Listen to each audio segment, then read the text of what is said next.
Bonsoir à tous, soyez les bienvenus pour ce nouveau direct proposé par l'Est Éclair, direct d'après-match. Vous en avez l'habitude, troisième journée ce soir, match à Ajaccio. Alan Mangin est avec moi, tu es en direct depuis la Corse. Bonsoir mon cher Alan. Salut Mathéo, bonsoir à toutes et à tous. Donc je vais peu parler dans ce direct parce que c'est toi qui étais sur place et c'est toi qui as vécu les choses de l'intérieur et notamment ces dernières heures du mercato troyen. À l'heure où je parle, il est 22h56, le mercato ferme officiellement ses portes dans 4 minutes et une recrue a été officialisée il y a quelques minutes par les Stags. J'ai noté 22h45 l'annonce. Ah ouais, je vais te laisser rappeler son nom parce que pour être honnête, j'étais un peu dans le rush en zone mix, donc j'ai pas vu tout le communiqué. Je te laisse donner le nom et puis après on dira un petit peu pour quel statut il va venir à 3. Alors, il s'appelle Paolo Gozzi. Il évoluait la saison passée au Red Star. Il était en prêt depuis le Genoa, formé à la Juve. Il est italien, appelé en sélection de jeunes italienne. C'est ce qui est en tout cas écrit dans le communiqué de l'Estac. Voilà, donc formé à la Juve, propriété du Genoa jusqu'à donc ses dernières minutes, car il a signé pour 2 ans à l'Estac jusqu'en 2026. Et donc, comme j'ai dit, prêté au Red Star la saison passée. Il est monté avec le Red Star du National à la Ligue 2. Donc voilà, un nouveau défenseur central. Moi, c'est vrai que quand j'ai vu un nouveau défenseur central, ça fait Junior Diaz, Adrien Monfray, Ouboulang Mendes, qui peut jouer aussi défenseur central, qui était latéral droit.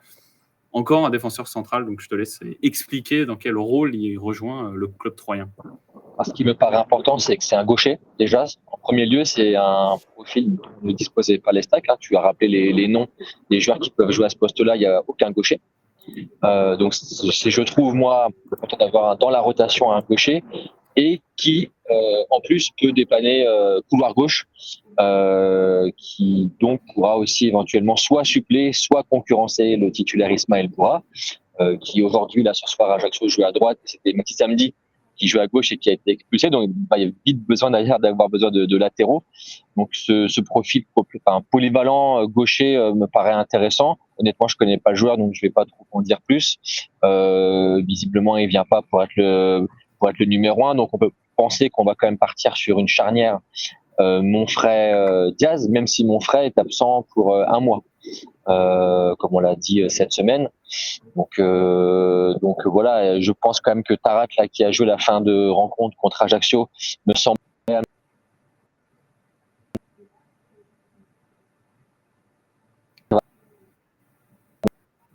Ah, on a une petite coupure avec Alan. Voilà, on n'a pas entendu ta dernière phrase. Je ne sais pas si tu peux répéter. Plutôt joueur de rotation, ouais, c'est ce que tu disais. On rappelle, un gaucher de 23 ans. Je pense, sur le papier, ça me semble plutôt un joueur de rotation, sachant que Diaz semble installé et que Monfray et Tarat sont le pendant un petit peu d'expérience à la jeunesse de Diaz. D'accord. On rappelle, du coup, on va débriefer plusieurs choses dans ce direct avec vous. N'hésitez pas à mettre vos messages et sous les yeux vos messages. Donc, si vous voulez échanger avec vous, n'hésitez pas. Il y a eu, donc on rappelle le match, la défaite de l'Estac contre Ajaccio ce soir. Et du coup, c'est la dernière journée de mercato, animation, journée animée pour l'Estac ce vendredi. 2 arrivées, de départ. Donc, on en a parlé là de Paolo Gozzi. En départ, il y a eu Noah Cervantes et Junior Oletan qui ont quitté le club. Et l'autre arrivée du jour est un Rémois, Martin Adeline. Je ne sais pas si c'était une information l'Est Éclair, on l'avait sorti hier soir. Enfin, en tout cas, on avait parlé hier soir. Ouais, c'est le joueur qui vient dans ce registre de milieu offensif, milieu relayeur offensif, qui peut jouer 8 ou 10, qui vient donc un peu là sur le poste de Mchangama, en tout cas dans le système utilisé par Stéphane Dumont depuis son arrivée. Un joueur intéressant qui a fait un bon prêt du côté d'Annecy la saison dernière. Un petit peu trop juste pour la Ligue 1 à Reims, même s'il est rentré une demi-heure contre Marseille le week-end dernier. Donc, il va transfert. Voilà, un joueur sur lequel Sissi, pour le coup, n'hésite pas à mettre un peu d'argent, ce qui n'est pas le cas évidemment pour les joueurs plus âgés. Alors, ça, on en reparlera quand on fera le bilan du mercato. Exactement, on nous dit, voilà, ils viennent d'annoncer un défenseur du Genoa. On en a parlé, on a commencé le direct avec ça, mon cher Siegfried. Voilà, et il nous dit après, mais on parlera peut-être du match dans un second temps. Là, on a ouvert sur le mercato, mais il nous dit une défaite qui laisse encore des regrets. C'est aussi pour ça que c'est intéressant de faire ces directs. Tu étais le seul journaliste au Bois accrédité pour ce match-là. Peut-être tu peux nous raconter comment toi tu as vécu ce match. Carton rouge, encore une fois, Mathis Samedi qui avait concédé le penalty la semaine passée, qui là prend un carton rouge. Je te laisse raconter. Alors, je vais raconter un peu par mon prisme un petit peu personnel parce que pour l'anecdote, je discutais un peu pendant le match avec un ami à moi qui suivait aussi le match de Troyes, qui aime bien l'Estac. Et je lui disais à 1-0, je lui disais l'Estac va perdre 2-1 sur la fin de match et tu verras qu'il y aura un péno sifflé contre l'Estac. Je vais peut-être me mettre au pari sportif parce que pour le coup, j'ai eu un peu de flair. Mais pourquoi je dis ça? Enfin, pourquoi je lui ai dit ça? C'est parce qu'en fait, en parlant du penalty déjà, c'est qu'on sentait bien que l'arbitre commençait à être mis sous pression à chaque contact par le public corse qui trouvait injuste de voir l'arbitre Aurélien Petit distribuer les cartons jaunes à l'encontre des Ajacciens.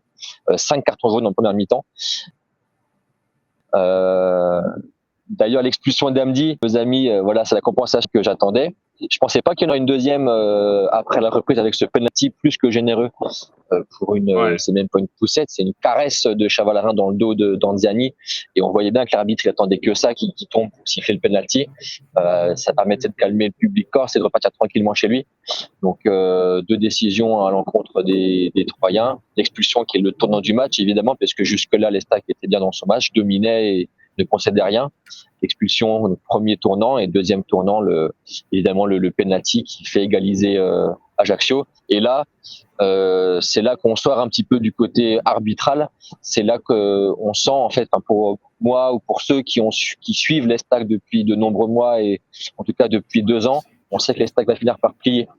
C'est ça le problème, c'est que voilà, on voit bien que cette Estac, quand elle commence à prendre des vagues, à subir, etc., elle finit par plier, elle baisse la tête, et on sent qu'en fait que ça va tourner en sa défaveur et qu'elle va finir par plier. Et ça n'a pas loupé avec ce deuxième but dans les derniers instants de l'ancien goléador troyen Johan Tousgar, qui avait déjà marqué le seul but de la rencontre la saison dernière ici même. Donc il se fait un malin plaisir à crucifier son ancien club. Et pour la petite histoire, je l'ai croisé là en conférence de presse, Johan Tousgar. Vous retrouvez la petite vidéo bientôt là sur le site, mais il a une pensée pour les Troyens en leur souhaitant du bien, malgré son but. Voilà, il n'aura pas fait du bien sur le match, mais en tout cas, voilà, c'est l'ancien Troyen le souhaite tout le bonheur du monde aux Troyens. D'accord, j'étais un peu distrait pendant que tu faisais le récit de cette soirée-là, parce que du coup, il reste quelques personnes à la rédaction, et notamment rédaction des sports. Et on m'a donné une information, un autre joueur, un 8e joueur, donc, va signer à l'Estac dans les prochaines minutes. Il s'agirait d'un milieu défensif. Pour être très honnête avec vous. C'est Joseph Nonge, c'est ça? Joseph Nonge, exactement, j'avais mal compris son nom. Exactement, milieu défensif belge. C'est le jeune belge qui était lui aussi à la Juventus Turin, qui joue avec l'équipe Next Gen, donc les U23 on appelle ça là-bas. Donc un jeune milieu belge de 19 ans. Alors je sais pas par contre si c'est un transfert ou un prêt. J'imagine que c'est un transfert parce qu'il a 19 ans et que l'Estac investit sur des jeunes joueurs.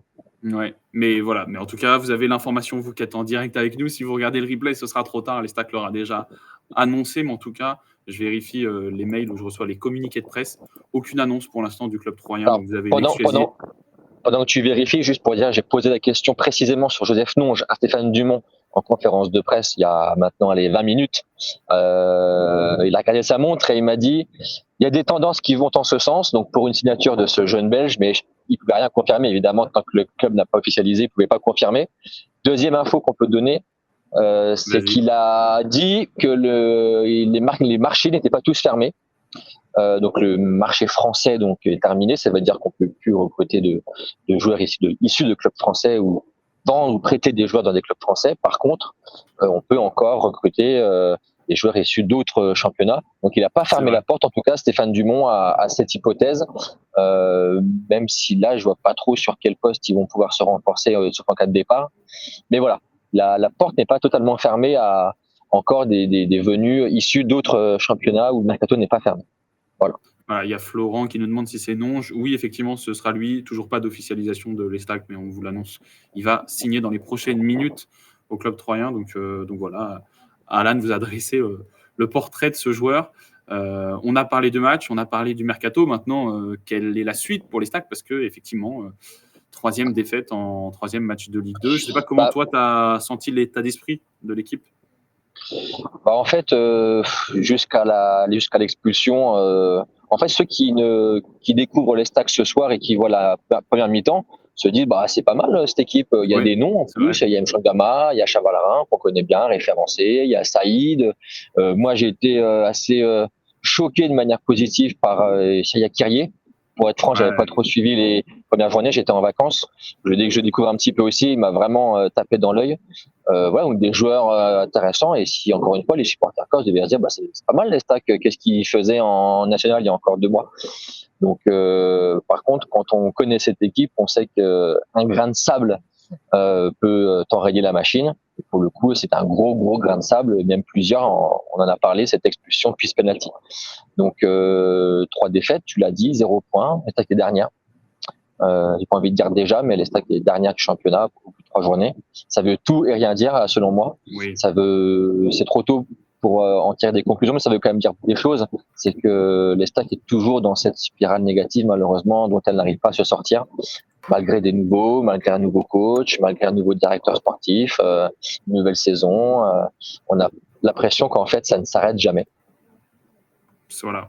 C'est effectivement, pour être honnête avec toi, on a lancé sur notre direct commenter les sondages maintenant. Et du coup, tu disais Kyrie, tu avais fait une forte impression. On a fait un sondage à 15 minutes de la fin du match. Et le joueur qui arrive en tête, c'est Mendes, qui a impressionné pour sa première. Il arrive en tête du sondage avec 48%.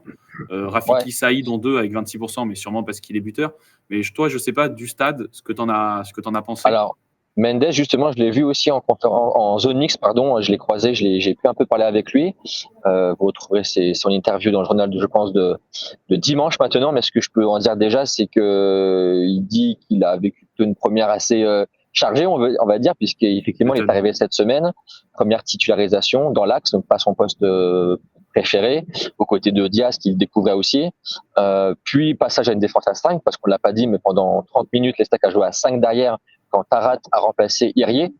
On se doutait bien d'ailleurs quel était le message à ce moment-là de l'entraîneur. D'ailleurs, si je peux donner mon petit avis perso à ce sujet, j'ai trouvé que c'était un petit peu tôt. C'était un peu prématuré dans la rencontre de faire ce changement, de remplacer l'avant-centre par un libéro, en fait. En passant à 5, clairement, c'était plus derrière et puis on essaie de pas craquer. Et puis, et quand l'Estac prend un but à la 86e, Ripard et Traoré, ils rentrent. Alors que le match, il est terminé, quoi. Donc après, on voyait bien que l'Estac subissait. Donc Stéphane Dumont, il a voulu aider évidemment sur sa défense, mais encore une fois, même avec une défense à 5, 6, 7, on a l'impression on sentait qu'en fait ça allait finir par craquer et que ce gars a plié l'affaire. Je sais plus on parlait de Mendes, pardon. Oui, effectivement, on l'a trouvé très solide aussi pour une première. On l'a pas trouvé dépaysé en tout cas. Il m'a dit en zone mixte qu'il avait l'envie de retrouver la France, que ça s'était fait rapidement avec l'Estac, qu'il avait aussi envie de retrouver un statut, d'être un élément important d'une équipe française, donc, ce qui devrait être le cas à 3, puisque le poste de latéral droit il n'est pas trop concurrencé pour l'instant. Et puis il a surtout montré là, pour son premier match, il était déjà prêt et performant. On rappelle, il a joué à Lorient beaucoup et au poste de latéral droit, effectivement, il n'y a personne. Rudy Cohon est parti et Tierno Baldé est toujours blessé, toujours en reprise. Il y a Yvan Titi, mais il est à Lommel, c'est pas de chance. Yvan Titi qui a été appelé d'ailleurs en équipe de France U19 comme 3 autres Troyens. Comme quoi, il n'a pas été si mauvais, ce Yvan Titi. Anis Ousenadji et Ibrahim Traoré qui est entré en cours de jeu ce soir. Alors, on a eu pas mal de messages sur Facebook. Thierry qui nous dit « Non, je prends un vol demain, apparemment. » En tout cas, on ne sait pas ce qu'il fera de sa journée, mais en tout cas, ce qu'on vous a dit, c'est qu'il a signé. Mais merci pour l'information, mon cher Thierry. Maxime qui nous dit « Première mi-temps intéressante. » Et c'est vrai, j'étais surpris. Je me disais que je n'avais pas vu de passer de message sur l'arbitrage, mais que l'arbitrage a encore joué sur le jeu. Alors toi, tu en as un petit peu parlé. Mais c'est hallucinant de siffler ce genre de pénalty. Il n'y a qu'en France qu'on voit ça. Alors, je vous parlais des sondages qu'on a fait sur le direct commenté, mais on en a... Peut-être finir, Mathéo, du coup. Ah, mince, tu ne m'entends plus. Mince. Ben, j'espère que les gens m'entendent. Ça y est, c'est parti. Moi, c'est reparti. Ah, parfait. En tout cas, on a fait un sondage. Pensez-vous que le carton rouge de Mathis Samedi est mérité ? Moi, mon avis personnel, c'est oui. Et c'était assez mitigé sur le direct. Enfin, même, ça a plus basculé en faveur du non. Avec 65%. En fait, moi qui étais au stade, depuis le stade en direct, tu dis « Aïe, ça peut faire rouge ». c'était assez impressionnant. Effectivement, on voit bien le pied en avant. Après, quand tu vois le ralenti, tu vois qu'il touche en premier le ballon et dans un second temps, effectivement, la cuisse. Donc, en fait, honnêtement, en direct, j'ai pas été choqué qu'il mette rouge tout de suite. Et au ralenti, j'étais un peu sévère, j'ai trouvé. Voilà.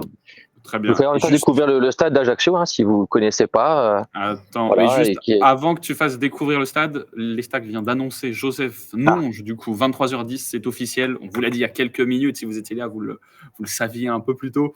Mais voilà, et preuve que Thierry ne disait pas n'importe quoi, c'est qu'il n'est pas encore sur 3, parce que le visuel, c'est pas une photo de lui qui tient le maillot de l'Estac comme on en a l'habitude, c'est un montage avec un maillot.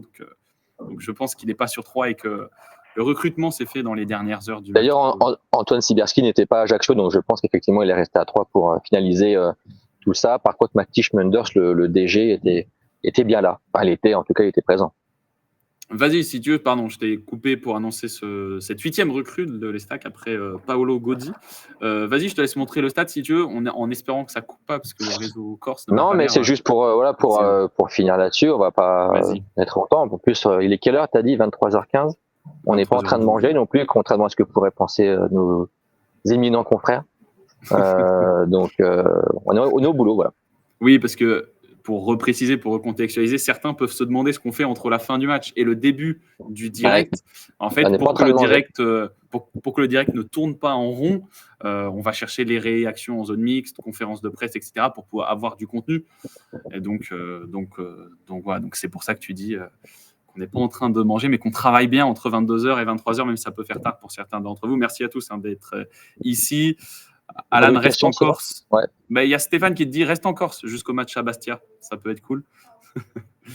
Et on nous a parlé des marchés étrangers encore ouverts. Et donc, est-ce qu'il y a d'autres départs qui sont possibles de joueurs? Oula. Honnêtement, on t'a pas trop entendu. On n'a pas entendu le début de ta phrase, mon cher Alan. C'est en train de bugger. Je sens que je vais finir tout seul. Pour ceux qui... Finis. Ça va être embêtant. Vas-y, je te laisse conclure si tu veux, le temps que ça marche. Là, on t'entend. Oui, je vois pas quel tout autre joueur pourrait partir pour ces championnats. On pensait à Renaud Ripard, mais je ne vois pas partir vraiment à l'étranger. De Préville non plus. Il y avait Kylian Ndong et on pouvait penser à un départ de Kylian Ndong, mais je pense qu'il va rester, moi, Kylian Ndong.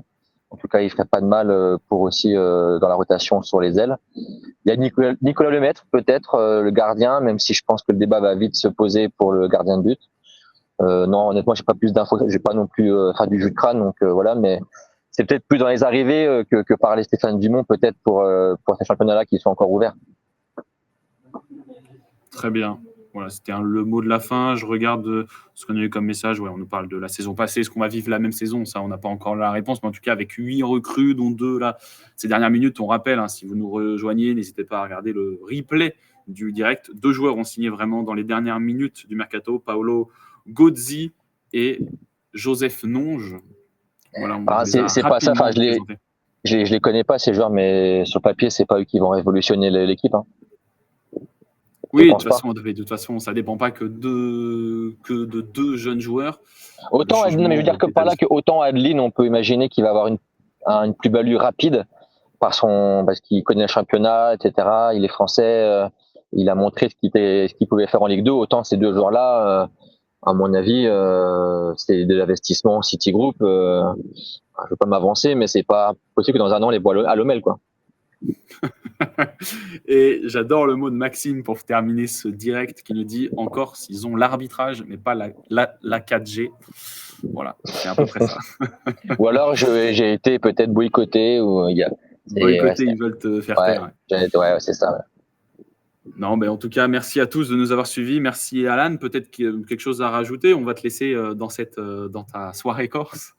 Non, mais en fait, moi, pendant qu'on parlait, je cogitais un petit peu parce que pour les prochains articles, et ça sera, je pense, intéressant d'avoir l'avis des gens aussi. Est-ce que le mercato est réussi, et surtout 2, est-ce que l'équipe est plus forte que celle qui a... On a perdu. Bon, vraiment, la 4G, Maxime, tu avais raison. C'est un débat. C'était quoi ta dernière phrase? Non, est-ce que vraiment l'équipe actuelle est meilleure? Moi, j'en suis pas convaincu et je pense pas que les Stacks puissent jouer autre chose que que le maintien cette saison. Très bien, ben voilà, ta réponse. C'était qui avait posé la question? C'était Jérôme, et qui dit City tue notre club. Alors là, c'est plus un avis qu'une question, mais effectivement, je pense que beaucoup de supporters partagent cet avis-là, mon cher Jérôme. Merci à tous de nous avoir suivis. Alan, merci beaucoup. Rentre bien, bonne soirée en Corse, bon retour sur 3 demain. Je ne sais pas si tu as un mot de la fin, si ça capte encore. Bon, il me semble que je vais finir ce direct tout seul. Merci à vous de nous avoir suivis. Vous avez veillé tard. Salut. Encore une fois, on vous l'a expliqué. On lance le direct un poil tard, un poil plus tard peut-être que ce que vous attendez. Mais c'est pour avoir du contenu, les réactions. On en a parlé. Il a croisé Johan Tousgar. Il a croisé Ouboulang Mendes en conférence de presse et en zone mixte. Enfin, le coach troyen en conférence de presse, les joueurs en zone mixte. Voilà, merci à tous de nous avoir suivis. Bonne soirée à vous. Portez-vous bien et rendez-vous très vite pour un nouveau direct des matchs de l'Estac. Bonne soirée, merci.